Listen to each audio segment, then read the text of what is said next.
Hi friends, welcome back to my channel. आज के इस वीडियो में हम बात करेंगे वंदे भारत मिशन के तहत जो फ़्लाइट्स विदेश से इंडिया आ रही हैं उनके बारे में। तो मैं पर्टिकुलरली बात करूंगी जो फ़्लाइट रियाद से केरला यानी कि कोचीन तक आई थी, उसके बारे में मैं बात करूंगी। हम लोग आए थे एयर इंडिया की फ़्लाइट से, तो मैं उसकी पूरी जानकारी दूंगी कि आपको कैसे रजिस्ट्रेशन करना है, क्या स्टेप्स फॉलो करने हैं ताकि आप इंडिया वापस अपने घर आ सको। तो चलिए फ्रेंड्स, मैं आपको बताने वाली हूँ 4 स्टेप्स, जिसमें पहला आता है इंडियन एम्बेसी के रीपैट्रिएशन फॉर्म को आपको करना है फिल। सेकंड करना है ट्वीट। तीसरा में करना है आपको मेल, और करना है लास्ट में आपको इंडियन एम्बेसी को कॉल। इन 4 स्टेप्स को फॉलो करते हैं अगर आप, तो आप इजीली इंडिया वापस आ सकते हैं। सबसे पहले पॉइंट पे अगर बात करें तो आपको इंडियन एम्बेसी की तरफ से, आप चाहे किसी भी शहर में हो, वहाँ पे से एक कलेक्शन शीट ली जाती है, यानी कि आपको ऑनलाइन एक फॉर्म फिल करना है, रीपैट्रिएशन फॉर्म, जिसमें कि आपकी सारी पर्सनल इन्फॉर्मेशंस इंक्लूडिंग पासपोर्ट की इन्फॉर्मेशंस होंगी, आपको कहाँ से कहाँ ट्रैवल करना है, ये सारी इन्फॉर्मेशन आपको फॉर्म में देनी होगी ताकि आपको फर्दर इंडियन एम्बेसी कांटेक्ट कर सके।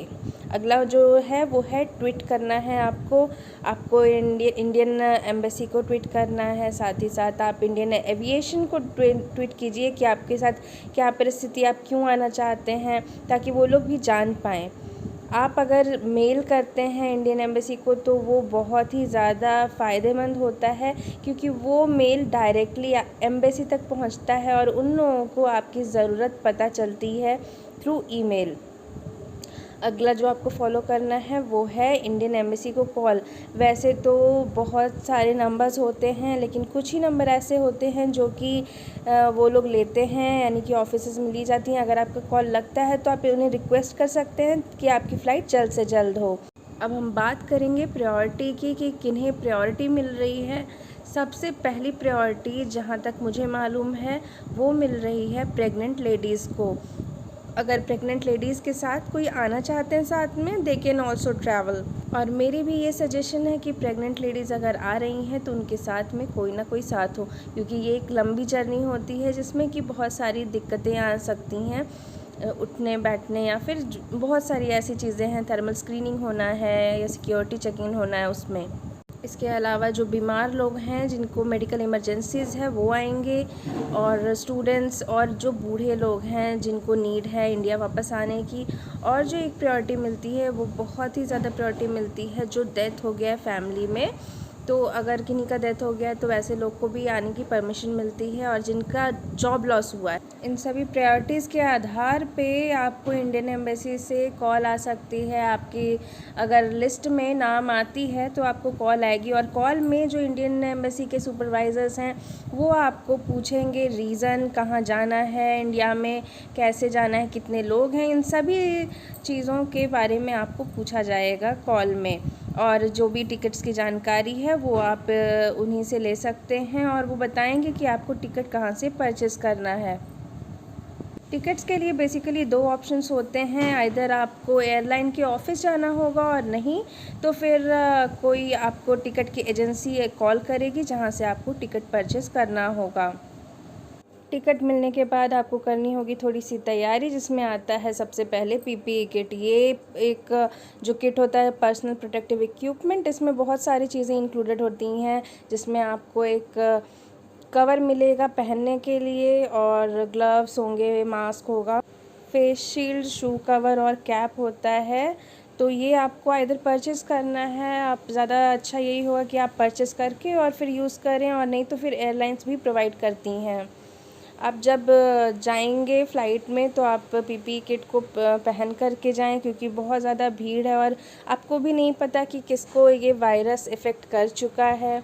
तो बेहतर यही है कि थोड़ा सा अनकंफर्टेबल लगेगा, बट आप फेस शील्ड, मास्क का उपयोग करें और ख़ुद को बचाएं और अपने फैमिली को भी बचाएं। अंदर में जाने के बाद जब इंडियन एयरलाइन के आप फ़्लाइट में जाएंगे तो आपको कुछ इस तरह का फूड पैकेट मिलेगा। वो लोग ऑलरेडी एक पैकेट बना करके दे देते हैं, ताकि आपको अगर भूख लगे, प्यास लगे तो आप इन्हें यूज़ कर सकें। उसके अलावा भी वहाँ पे सैनिटाइज़र और मास्क को प्रोवाइड किया जाता है। बेहतर यही होगा कि आप जो खाने का पैकेट है वो घर से लाके और एयरपोर्ट पे ही कोई खाली गेट मिले तो वहाँ पे बैठ कर के आराम से फैमिली के साथ खा लें और उसके बाद फिर निकलें, क्योंकि आपको नहीं पता है कि कहाँ पे वायरस है। इंडिया पहुंचने के बाद आपको क्या सावधानियां लेनी है जब आप इंडिया पहुंचते हो, यानी कि केरला यानी कोच्चिन में जब हम लोग पहुंचे थे तो वहां पे सबसे पहले बैग लेने से पहले एक टेस्ट हुआ था जो कि इम्यून का टेस्ट हुआ था, जिससे कि पता चलता है कि आपकी इम्यूनिटी ठीक है या नहीं। अगर आपका ये पॉजिटिव आता है तो वायरस होने की संभावना ज़्यादा है, तो आपको इस स्थिति में क्वारंटाइन किया जाएगा। कोचिन में वैसे तो ये टेस्ट का जो फ़ीस है वो इंक्लूड कर दिया गया था फ़्लाइट्स में, इसलिए वहाँ पे कोई भी फ़ीस नहीं ली गई थी। और इसका जो रिज़ल्ट होता है ये 20 मिनट्स का रिज़ल्ट मिल जाता है। इसमें ब्लड टेस्ट लिया जाता है, जैसे कि आपका डायबिटीज़ का टेस्ट होता है। इस रिपोर्ट के आधार पे आपको क्वारंटाइन किया जाएगा इंडियन गवर्नमेंट के अकॉर्डिंग, और आपको फिर भेजा जाएगा होटल में। होटल आप अपने बजट के अनुसार चूज़ कर सकते हैं। जो होटल का खर्चा है और टैक्सी का खर्चा है एयरपोर्ट से होटल जाने के लिए, ये आपको वहीं पे एयरपोर्ट पे भरना होगा। अगर आपको कहीं डोमेस्टिक फ़्लाइट लेना है, वहाँ से किसी और शहर जाना है, अगर आपका नेगेटिव आता है रिपोर्ट, तो आप आरोग्य सेतु ऐप का प्रयोग करें। वहाँ पे आपको डाउनलोड करके आपको चेक कराना होगा। थर्मल स्क्रीनिंग वगैरह के बाद फिर आपको बताया जाएगा कि आप जा सकते हैं, आपके पास टिकट है तो आप तुरंत वहाँ से निकल सकते हैं, आपको क्वारंटाइन होने की ज़रूरत नहीं है। ये तो केरला गवर्नमेंट का रूल है, पर ये डिपेंड करेगा कि आप किस शहर में अपनी फ़्लाइट लेकर के उतर रहे हैं, और वो आप उस स्टेट गवर्नमेंट के रूल्स को आपको फॉलो करना पड़ेगा। मे बी आपको 14 डेज़ के लिए क्वारंटिनेशन पीरियड में डाल दिया जाए।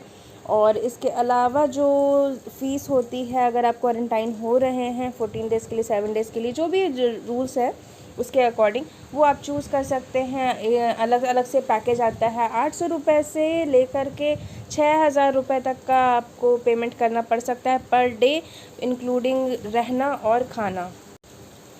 और जब आप अपने शहर पहुंचते हैं तो आपके स्टेट गवर्नमेंट के अनुसार जो भी रूल है वो आप फॉलो करें। अगर होम क्वारंटाइन होना है तो इस चीज़ को ध्यान में रखें कि होम क्वारंटाइन हो जाएं आप कम से कम 14 दिन के लिए। आपको मेरा ये वीडियो कैसा लगा फ्रेंड्स, कमेंट बॉक्स में लिखकर बताएं। वीडियो को ज़्यादा से ज़्यादा शेयर करें ताकि लोगों को लाभ मिले। Thank you.